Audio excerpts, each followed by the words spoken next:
Au début, sur la première photo qu'on voit, j'ai un gros bidou bien rond. Et là, il y a des abdos qui sont apparus. Et c'est beau. Je sentais que il y avait un truc qui allait pas. Il y avait un petit truc qui me disait, Anthony, réagis. Et je te vois apparaître sur Instagram, tel un apôtre, avec la petite auréole, tu sais. Et je me suis dit, ah, est-ce que c'est pas le destin qui m'envoie un petit message? Parce que même avec mes horaires décalés, en fait, j'ai 5 horaires différents. Je suis autant en soirée que de nuit que de matinée.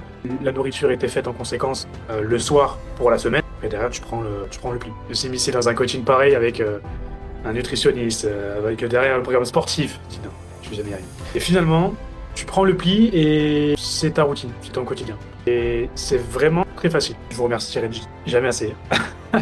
Toi et Félix qui ont fait un travail vraiment incroyable. Dès qu'il y a un problème sur WhatsApp, ça répond en plus très rapidement. Tout dans la bienveillance, dans la sympathie, et on ressent deux passionnés derrière l'écran. On se dit ouais, c'est bon les gars, là tout peut m'arriver, on va réussir à s'en sortir. Est-ce que tu te souviens qu'on a commencé le coaching, donc c'était au mois d'avril l'année dernière. Oui. À ce moment-là, comment tu te sentais? C'était quoi le déclic qui t'a fait prendre la décision de prendre un rendez-vous et de commencer un coaching? Alors au début, je me suis dit, va falloir bouger les choses. En fait, j'étais dans un processus où je venais d'aménager dans une nouvelle ville, une nouvelle région, m'adapter à une mentalité différente. Le quotidien, c'était métro, boulot, dodo. Enfin, je travaillais dans la fange, je dormais dans la fange. Et je sentais que, avec les horaires décalés, je commençais à m'asseoir sur la facilité. Et je demandais très très souvent, par exemple, pour manger, à me faire livrer. Ça, le plus simple. Je me suis dit, bon, ça a commencé à s'accumuler. Et petit à petit, je sentais que il y avait un truc qui allait pas. Il y avait un petit truc qui me disait, Anthony, réagis. Et je crois que j'ai pensé à ça 3 ou 4 jours après. C'est là que j'ai pris connaissance que tu avais, c'est sur 3 ans là que tu me disais que ça faisait 3 ans que tu étais dans le coaching. Et je te vois apparaître sur Instagram, tel un apôtre, avec la petite auréole, tu sais. Et je me suis dit, ah, est-ce que c'est pas le destin qui m'envoie un petit message?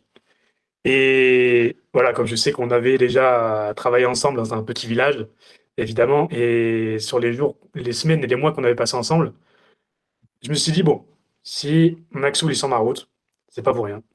Moi, je me laissais aller avec ce nouveau travail dans lequel je suis actuellement et que je me plais toujours autant. Mais au début, je voulais bien faire. Et là, je me suis dit, c'est bon, allez, on prend toutes les cartes en main, on prend tout ce qu'il faut et on va essayer de faire en sorte que les directives amènent à un quotidien meilleur. Les directives que tu m'auras amenées toi, Félix plus tard, que je connais un petit peu plus tardivement que toi. Mais au-delà de ça, ouais, ça a vraiment été le déclic, le fait de. Déjà, ça a été une prise de conscience seule. Me dire déjà, c'est un bon départ. Après, le fait voilà, de t'avoir vu en plus, je me dis, bon, bah, c'est bon, allez, c'est du béni, on y va. Et comme je Mmh. sais que tu travailles franchement nickel, voilà, il y avait aucun doute OK. là-dessus. On se connaissait, ouais, on avait bossé ensemble, je t'avais coaché en salle à l'époque où je faisais, le BPGF, donc j'étais apprenti, on va dire, c'était assez marrant et après tu es retombé sur moi du coup 3 ans après, sur les réseaux, 3-4 ans après même au final pour, un moment de ta vie, en fait, tu étais dans une transition, tu changeais de ville, mais du coup c'était propice pour s'y mettre à 100 quoi. Et qu'est-ce que tu ressentais à ce moment-là? Qu'est-ce qui t'a motivé à dire: «Il faut que je change, perdre du gras»? Parce que tu faisais du sport déjà, tu faisais de la musculation, tu faisais des choses. Qu'est-ce qui s'est passé entre-temps, entre le moment où je t'ai coaché à la salle où tu étais bien, tu vois? Je me souviens, tu étais au top de la forme, tu étais régulier et cetera et les 4 ans plus tard où au final, je sais pas, tu as pris du gras, tu te laissais aller, en termes d'énergie, c'était un peu différent aussi. Est-ce que tu peux en parler de tout ça un peu? C'est ça, exactement. En fait, par rapport à cette énergie que tu parles, c'était. Alors, déjà, j'étais agent de sécurité. À ce moment-là, j'avais fini les pompiers, tu sais. J'étais agent de sécurité. Donc là, les horaires, c'était que de nuit, donc c'était une horreur. Soit c'était du 22h, 8h, soit c'était du 20h, 4h, enfin des horaires vachement décalés. Je finissais très tard, hein, je me levais très tard, je mangeais sur le pouce. Je dormais et je mangeais, en fait. Et j'ai passé la formation pour mon travail actuel et malheureusement, bah, l'avantage, c'est bien d'avoir des restaurants, remboursés, midi, soir. OK, franchement, c'est rubis sur l'ongle, c'est l'Amérique, mais tu sens que petit à petit, tu, commences à avoir un tissu adipeux conséquent. Et je me suis dit: «Aïe, on va commencer à faire quelque chose». Et donc je fais 1,80 m et là, je faisais 86 kilos au moment où j'étais un peu à l'aide, on va dire. Et alors qu'avant, j'étais à, ouais, 1,80, je ne grossissais pas. Depuis la troisième au collège, ça fait depuis 2010, j'étais à 70 kilos. Mais sec, enfin sans muscle, c'était pas, voilà, c'était pas tracé, c'était pas saillant.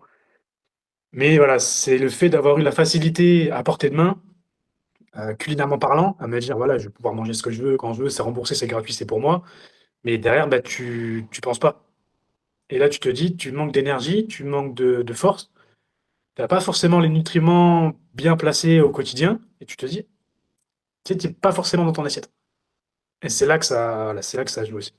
Je vois, ouais. Donc en fait, tu as toujours fait attention à ce que tu mangeais, tu avais une morphologie où tu prenais pas forcément du gras, et le changement d'environnement, ce taf du coup avec des restos midi et soir qui étaient assez pratiques, a fait que petit à petit, tu as pris un peu de gras, tu t'es accumuler le tissu adipeux tout simplement, et du coup, tu t'es un peu laissé aller à ce niveau-là. Donc au final, on a beaucoup bossé sur la partie nutrition, hein, c'était le plus important pour soi. Évidemment, le cadre sport, les entraînements avec des routines régulières, de la discipline, ça c'est important pour le côté esthétique, mais la perte de gras, principalement, c'était la nutrition qui a été réorganisée, changée, optimisée pour que ce soit simple, tenable pour toi, et que tu puisses perdre du gras comme il faut. Donc tu as perdu une dizaine de kilos environ, on est descendu jusqu'à combien en termes de poids? On est descendu à 74, je crois, hein. 74, ouais, 86 kilos de base, 74 ou 72, je sais plus. À la fin de la Et, sèche peut-être, ouais.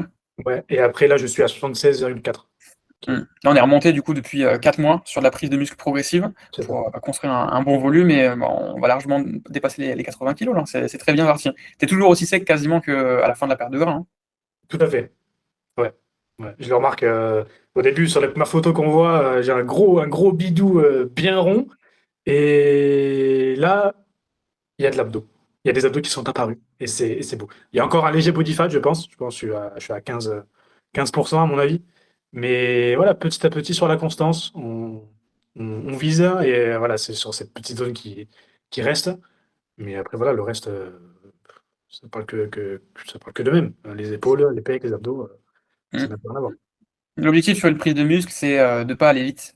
Parce que voilà, les gens ils pensent le poids il monte sur la balance, c'est good, c'est du muscle. Alors que malheureusement, c'est pas aussi simple que ça prend plus de temps que la perte de gras malheureusement. On Ouais. ajoute des protéines musculaires petit à petit avec des stimulations. Donc le but c'est surtout d'être en léger surplus calorique, que le poids il monte petit à petit, ou des fois même tu es en maintien, c'est pas très grave, mais surtout que tu te donnes à la salle et tu progresses, tu prends de la force, tu augmentes ta technique, tu optimises un peu tout ce que tu fais, et c'est comme ça que tu accumules et que tu prends de la masse musculaire. Donc être patient et essayer d'optimiser ton environnement pour voilà, avoir la meilleure récupération possible, le plus d'énergie possible et pouvoir se donner à fond à la salle et avancer, quoi. Donc on est bien parti. Je voudrais revenir sur le processus, en tout cas, au niveau de la transformation de la perte de gras.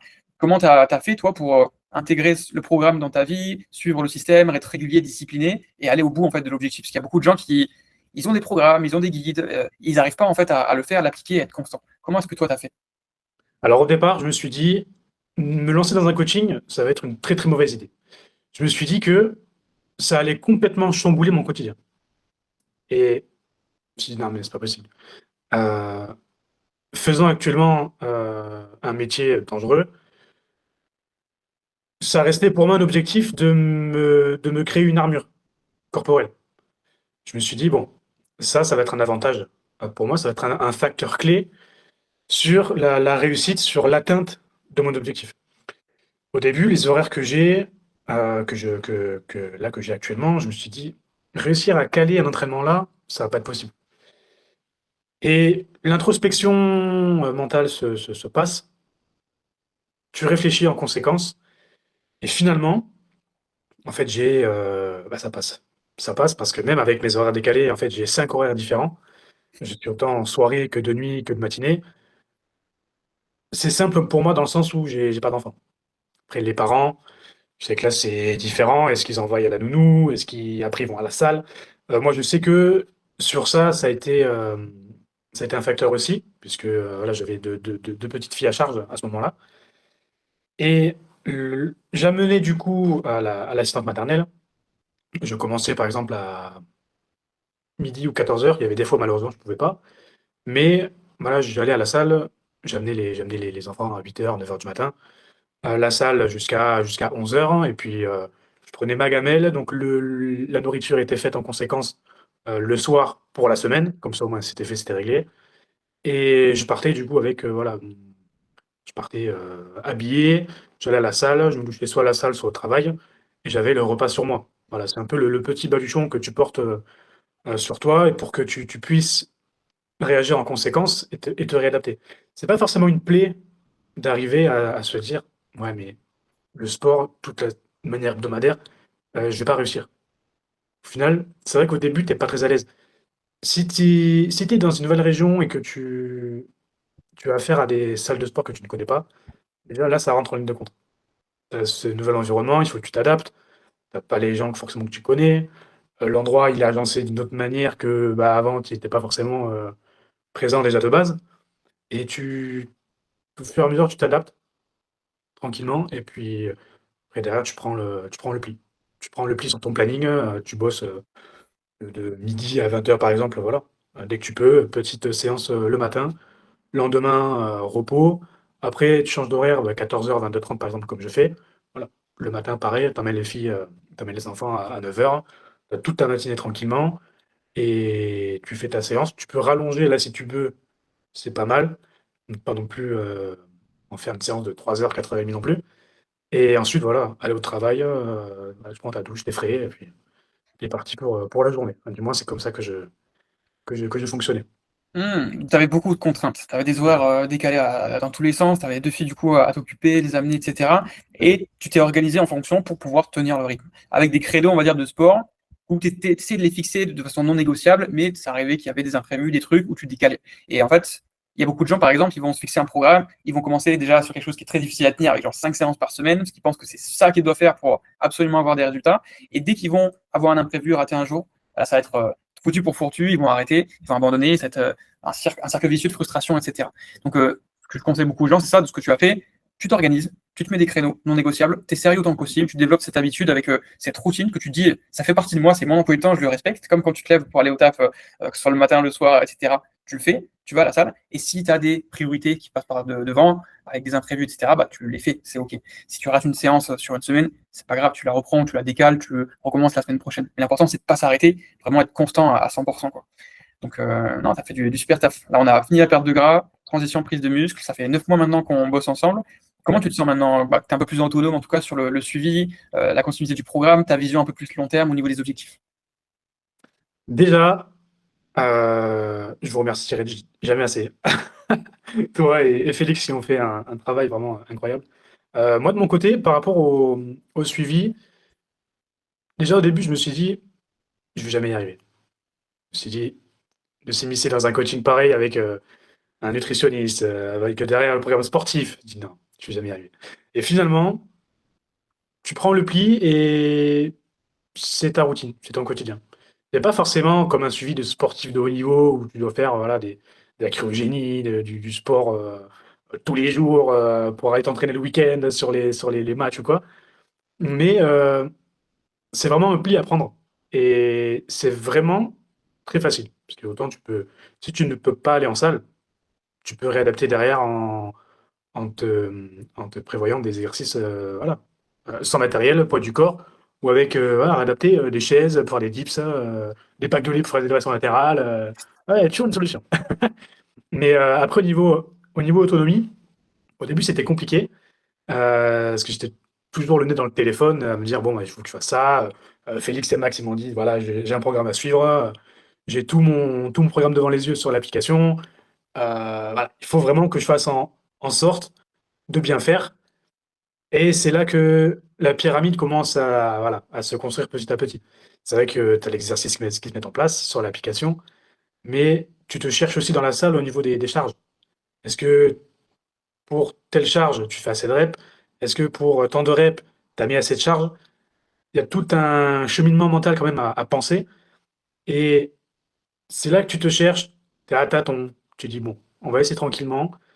Finalement, mettre lourd dès le départ, c'était un truc que j'avais fait qui est inutile. Finalement, bah, tu y arrives pas, ça te baisse dans ton estime et après tu te dis: «Ouais, c'est bon, ça c'est bon, j'en ai marre, j'arrête tout» et finalement, tu prends le problème à l'envers, pas mettre plus de charge, mais mettre plus de reps sur moins lourd. Voilà et derrière, ça a été vraiment une solution, radicale et c'est vraiment l'état d'esprit à avoir. On n'est pas sur de l'ego, on va vraiment réussir à s'adapter au niveau de son métabolisme qu'on a nous, hein, propre à chacun, hein. On n'est pas des machines de guerre. On commence dans un coaching où on visite, on s'est dit: «Non, mais c'est pas mon monde» et finalement, on s'adapte petit à petit et voilà, le suivi qu'on a avec vous, il est top parce que derrière, il y a toujours c'est un peu comme un entraîneur et son joueur qui va remodifier derrière certaines techniques, pour adapter au niveau du terrain. Donc voilà, il y a des fois où je m'étais blessé, c'était avec Félix. Je m'étais blessé sur, le développé militaire à la machine, où la posture Ouais. n'était pas bonne, où je m'étais fait mal derrière l'omoplate et le fait d'avoir corrigé, c'était en juin ou juillet dernier, où c'était une période compliquée. Je m'étais, blessé souvent et tout. Le fait d'avoir corrigé cette posture, d'avoir eu la patience, l'ouverture d'esprit et la pédagogie de par rapport à vous 2, ça a été la clé et derrière, je continue et je mets beaucoup plus lourd qu'avant sur cet exo. L'avantage de sur les épaules, j'ai un avantage, je suis content mais il y a plus de blessures. Plus de blessures, les postures sont corrigées, dès qu'il y a un problème, ouais, sur WhatsApp, ça répond en plus, très rapidement. Mais voilà, je suis à la salle, j'essaie de faire un exercice, plus ou moins, qui tient la route, on va dire, avec la blessure derrière, on va quand même éviter. Mais, derrière, voilà, il y a la correction de la posture. Derrière, on réagit en conséquence et voilà, on se met en place, petit à petit et les exercices, suivent leur cours et c'est vraiment, indéniable dans le sens où on a vraiment besoin de ça et d'avoir ce suivi-là, c'est qui est tout en la bienveillance, dans la sympathie et on ressent 2 passionnés derrière l'écran. On s'est dit: «Ouais, c'est bon les gars, là tout peut m'arriver, on va réussir à s'en sortir». C'est important de communiquer, c'est vrai que j'en parle souvent ça dans un coaching, des fois on n'ose pas, alors que tu peux faire appeler un coach, bah, tu un message, tu dis comment ça se passe, du positif, du négatif, des contraintes, toutes les petites galères un peu du quotidien qui arrivent, forcément, il faut en parler. Et pour revenir sur le côté du coup progressivité et technique, musculation, on va dire, sur une perte de gras, bah, la nutrition sera le plus important sur une transformation physique, mais évidemment, si on veut prendre de la force, prendre du muscle, avoir un physique qui est tracé, esthétique, bah, plus on sera fort et mieux ce sera. Mais on commence toujours par les bases. Nous, on a des élèves entre 18 et 70 ans. La plupart du temps, c'est pas des athlètes du tout, au contraire, c'est des débutants ou des gens qui ont fait un peu de musculation légèrement intermédiaire, mais c'est plutôt des débutants, on va dire. Donc la base, c'est de bien faire les exercices, de pas mettre trop lourd, de chercher les sensations, la stabilité, essayer de sentir un peu ce qu'on fait, d'être à l'aise, et après on optimise. Après on cherche à gratter quelques répétitions en plus, à faire une surcharge, à augmenter les poids, ou alors à rester quelques semaines au même poids et à travailler la technique toujours. Donc sur un coaching à distance, ce qu'on demande souvent, c'est ça, c'est de se filmer, d'avoir des retours techniques de vidéos. C'est vrai que pour un débutant, c'est pas toujours parfait et ça peut prendre un peu de temps pour optimiser les bases. Mais c'est la période la plus importante où on pose des fondations pour que derrière on puisse performer et avancer. Généralement, ouais, quelqu'un qui part de zéro par exemple, ce qui n'était pas ton cas parce que tu avais fait quelques années de musculation avant quand même, tu faisais d'autres sports, etc. Mais quelqu'un qui est totalement débutant, évidemment, on va aller sur du guidé, on va faire de la machine, on va faire des mouvements où il y a quasiment aucun risque de mal faire au final. Et on met très léger, on bosse les bases. Si on peut faire un retour technique en vidéo, c'est top. Et ce que je conseille aussi généralement aux gens, c'est s'ils ont moyen d'avoir quelqu'un à côté, un coach ou quelqu'un qui s'y connaît dans la salle avec eux pour leur apprendre sur les premières séances, c'est un plus qui est énorme pour gagner du temps et vraiment aller beaucoup plus vite sur la progression, quoi. Donc bravo encore pour ta transformation, tu peux être très fier, belle perte de Merci à gras. vous 2. Et là, du coup, bon, on est là pour un petit moment sur la prise de muscle. C'est quoi tes prochains challenges? Est-ce que tu t'es fixé en tout cas des petits challenges dans l'année qui vient, dans l'année peut-être d'après, en termes de sport, en termes de santé, de performance? Alors j'ai pas forcément d'objectif, j'ai pas de challenge, disons, mais, je vise vraiment pour l'objectif de rester constant. Hem, je reste dans la mentalité où là, j'ai intégré le sport et au quotidien, c'est même plus une plaie. Au début, je me suis dit: «C'est pas possible, je vais de tenir sur la longévité, ça va pas être possible». Mais finalement, là, vraiment, pour cette année 2026, on aura encore, je pense, un peu plus d'1 an de coaching et vraiment réussir à atteindre le corps que je veux avoir. Vraiment réussir à essayer de donner vraiment je fais 1,80 m, essayer de donner un aspect un peu plus, dissuasif.